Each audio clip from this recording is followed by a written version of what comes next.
তিনটা বেসিক এলিমেন্টকে সামনে রেখে একজন মুসলমানের জীবন পরিচালিত হয়। তার মধ্যে প্রথম হচ্ছে কে? আল্লাহ। প্রথমটা কি? আল্লাহ। দ্বিতীয় রাসূল আরবি সাল্লাল্লাহু আলাইহি ওয়াসাল্লাম। তৃতীয় আমাদের কোরআন। এই তিনটি এলিমেন্টকেই আল্লাহ সুবহানাহু ওয়া তাআলা আমাদের নির্দিষ্ট কোনো মানুষের জন্য, মুসলিমদের জন্য, মুমিনদের জন্য সীমাবদ্ধ করেন নাই, সমস্ত মানুষের জন্য এগুলোকে সীমাবদ্ধ করেছেন। আমরা আজকে একটু আগে মাগরিবের নামাজ পড়েছি, সেখানে কি পড়েছি? আলহামদুলিল্লাহি রাব্বিল আলামিন। আমার সমস্ত প্রশংসা সেই রবের, যে রব সমস্ত জগৎ সমূহের মালিক, রব।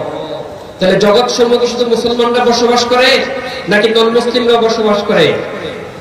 জগৎ মানে যত জগৎ আছে সমস্ত জগতের মালিক কে? আল্লাহ। সুতরাং আল্লাহ চান নিজেকে ইউনিভার্সালাইজড করতে, আল্লাহ চান নিজেকে সবার জন্য সার্বজনীন করতে, আর আমি চাই আল্লাহকে শুধু আমার করতে, আর যিনি আমাকে পছন্দ করেন না তার কাছে আমি আল্লাহকে পাঠাতে রাজি নই। This is the very wrong concept about the Islam, about the Quran. দ্বিতীয় কি জিনিস? রাসূল আরবি সাল্লাল্লাহু আলাইহি ওয়াসাল্লাম, মুহাম্মদ আরবি সাল্লাল্লাহু আলাইহি ওয়াসাল্লাম আমাদের নবী হিসেবে এসেছেন নাকি সমস্ত পৃথিবীর নবী হিসেবে এসেছেন? আল্লাহ তাআলা বলছেন, লাকাদ কানা লাকুম ফি রাসূলিল্লাহি উসওয়াতুন হাসানাহ। সমস্ত মানুষের উসওয়া হিসেবে রাসূলকে আল্লাহ তাআলা পৃথিবীতে পাঠিয়েছেন। ওয়া মা আরসালনাকা ইল্লা রাহমাতাল লিল আলামিন। আমি আপনাকে পাঠিয়েছি সমস্ত পৃথিবীর রহমত হিসেবে। আর আমি বলি যে না, রাসূল শুধু আমার, আর কারো রাসূল হতে পারে না।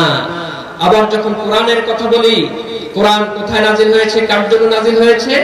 কোরআন নাজিল হয়েছে হুদাল লিন্নাস, সমস্ত মানুষের জন্য। কোরআন ইউনিভার্সাল, মুহাম্মদ আরবি সাল্লাল্লাহু আলাইহি ওয়াসাল্লাম ইউনিভার্সাল, আমাদের আল্লাহ সুবহানাহু ওয়া তাআলা ইউনিভার্সাল। আল্লাহ তাআলা সার্বজনীন, রাসূল আরবি সাল্লাল্লাহু আলাইহি ওয়াসাল্লাম সার্বজনীন, আমাদের কোরআন সার্বজনীন। সুতরাং একজন মুসলমান সব সময় সার্বজনীন চিন্তা নিয়ে এসে সমাজে বড় উঠবে, সমাজে গড়ে উঠবে, সমাজ প্রতিষ্ঠা করবে। একজন মুসলমান কখনো নিজেকে সংকীর্ণ গণ্ডির ভিতরে কি করতে পারে না, আবদ্ধ করতে পারে না।